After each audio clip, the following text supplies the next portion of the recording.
Gamecube was finally released in Europe. With 20 games at a starting price of £130, it was a pretty sweet deal for a next generation system. With a new console came a new era. Nintendo President Hiroshi Yamauchi announced his retirement, and Nintendo of America President Minoru Akihara was quick to follow. They were replaced by Satoru Iwata and Tatsumi Kimishima. I'd like to introduce you to a little friend of mine. E3 was fairly tame compared to the 2001 show. The big hitters for Nintendo this time around were games people already knew about. A new trailer for Zelda was shown, and you know what? This music sounds kind of familiar.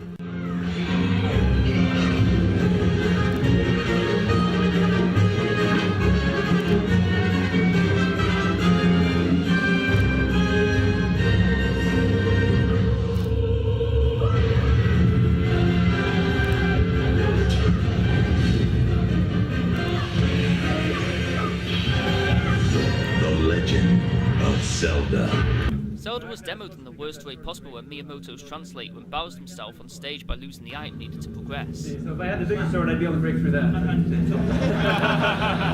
Looks like it didn't go quite as well as I planned, but that's basically what Zelda's. Yeah, and you'll actually be able to play about 5 levels of this tomorrow on the show floor. No news of Zelda being playable at the show was met with much enthusiasm. It wasn't the game that got the biggest response.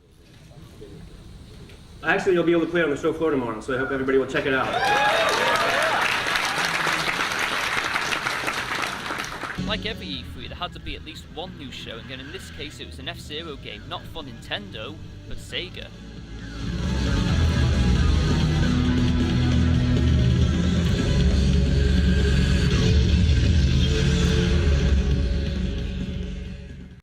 Hey, remember the Eternal Darkness movie?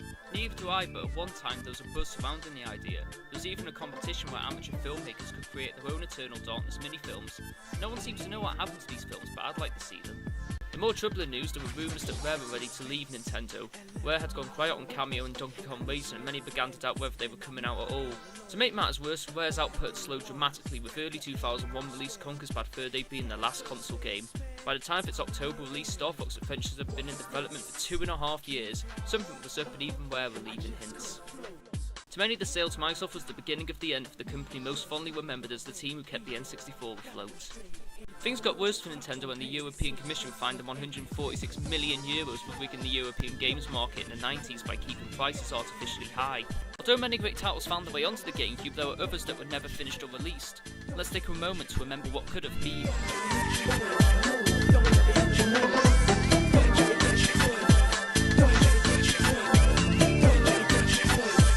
It is a shame to miss out, but we shouldn't forget the games that did come out, because those are the only ones that really matter in the long run. Here are a selection of games run over the year. Hello? Luigi's Mansion was supposed to make up for the lack of Mario launch game on the Gamecube, and though a departure from the kind of game people expect from the Mario franchise, there isn't a lot of bad to be said about Luigi's Mansion. It's a short game, but it's an appropriate shortness that prevents games from becoming tiresome and dull. The fact that there is a sequel shows that people appreciate it when you deviate from the norm.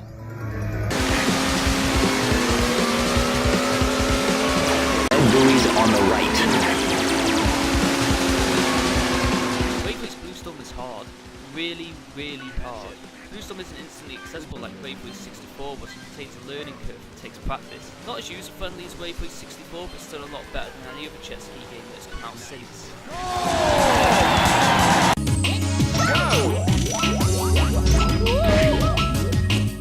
Super Monkey Ball is brilliant and easily one of the best games Sega has ever made. Easy to learn and containing so much in-depth that it will be played by diehards for years to come. Not many games hit that sweet spot, but Super Monkey Ball pulls it off effortlessly.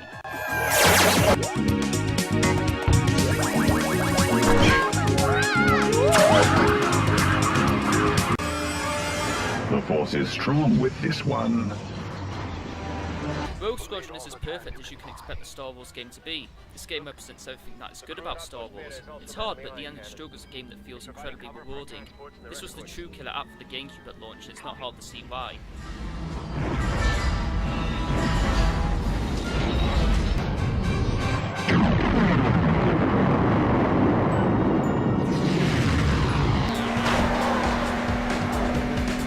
Though a bit basic by today's standards, Burnout is still a fun racing game to play. Burnout has the essential racing game basics down to a science, and in many ways feels reminiscent of a Ridge Racer game, but with a greater emphasis on risk and reward. The tracks are long and the rubber banding is fairly poor, but that doesn't mess with the game enough to ruin it.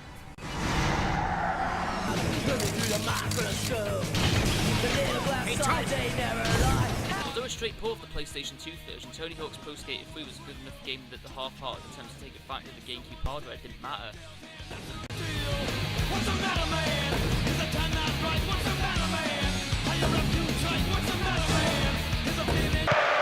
Now it's with number 3. Considering the reputation of the ISS games on the N64 and PlayStation, it isn't hard to see why people are disappointed with ISS 2. It's not a bad game, but when you consider the slow pace of the game, the scripted feel of the controls, and the fact Konami were already making the far superior Pro Evolution Soccer games, it's no wonder people abandoned the ISS series. And it's a goal!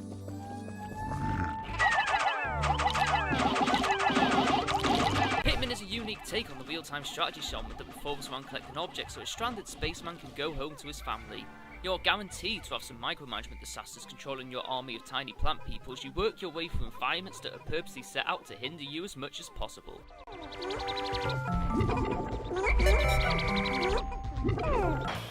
You might not realise it looking at this footage, but Beach Spikers is actually a very deep and very well-made sports title from Sega's AM2 studio. Try to imagine virtua tennis combined with volleyball and you get the essence of what Beach Spikers is. To its credit, Beach Spikers handles itself a lot more respectfully than those Dead or Alive volleyball games. Virtua Striker 3 is stiff, it's scrappy, it's very arcadey, the players are dullards and the refs are card happy, but the goals do look lovely. If you can forgive Virtua Striker 3's long list of flaws, then you may be able to find some joy in its simplicity. Fantastic! Wonderful goal!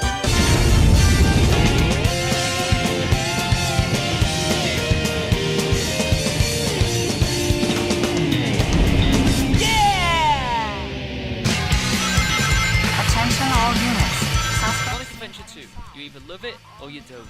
Being a relative to the Dreamcast, the game is very heavy on moments of spectacle that may fall a bit flat now. To its credit though, Sonic Adventure 2 is still very playable and has a much more focused game design than the messes that followed.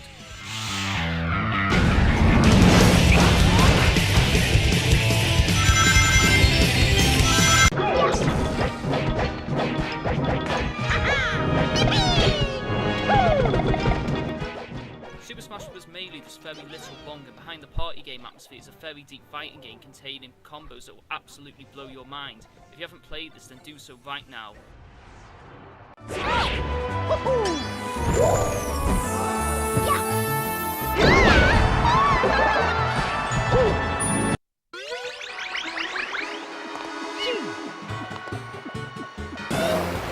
Super Mario Sunshine may not be the Mario 64 sequel people wanted, but it still holds itself high on its own merits. Mario controls incredibly accurately, and the addition of FLUDD mixed with some fun and experimental platforming. The entire world is full of character, and it's a nice change from the norm. Good luck finding all the blue coins though, you'll never get them all without a guide.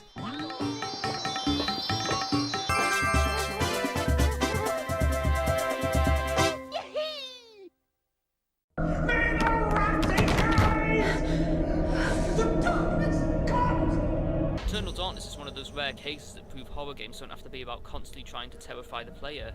Eternal Darkness takes inspiration from the likes of Edgar Allan Poe and H.P. Lovecraft to tell a well-written story about a battle to save mankind from the old ones. It deserves to be experienced.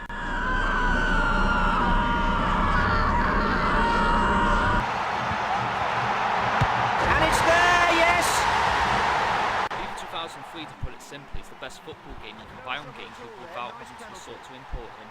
It's fast, it's easy to learn, and the whole game feels flexible, allowing you to do stuff that ISS's Virtua Striker didn't even consider. If you want a cheap sports game that will pay for itself 10 times over, then this is the one to go for.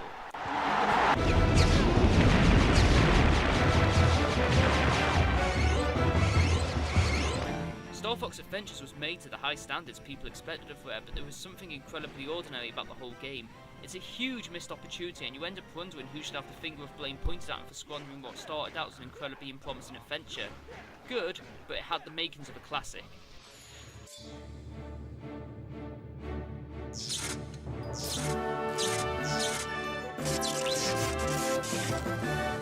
I multiply like gremlins. I'm a vet in the game. I know the outs and ins. Still I'm Tony Hawk's Pro Skater 4 introduced many new features that would become staples of the underground games.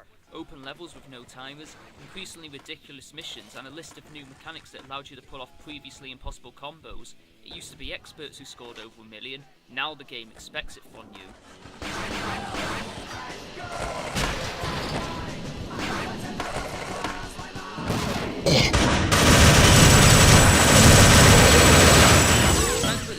It's just like GoldenEye, only a lot faster.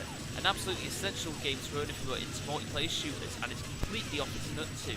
Best multiplayer shooter on Gamecube by far.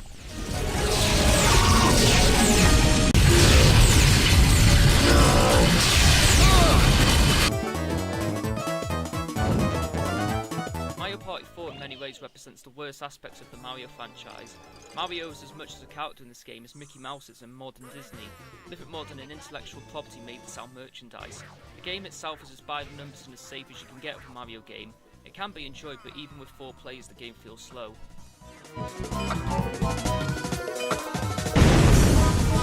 Jill, no. You don't want to go back out there. Resident Evil is terrifying, completely and utterly terrifying.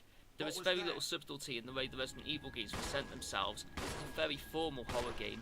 You know there are zombies, but they are so putrid and disgusting that even the sound of them is enough to send chills down your spine. The visual design is a masterclass with an atmosphere that creates tension like no other game. You never feel safe, and at times it feels like the game has gone sentiment and is out to get you. An essential horror. Sadly, there aren't enough hours in the day to cover everything, so here's a selection of lesser known Gamecube titles.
That's all for now.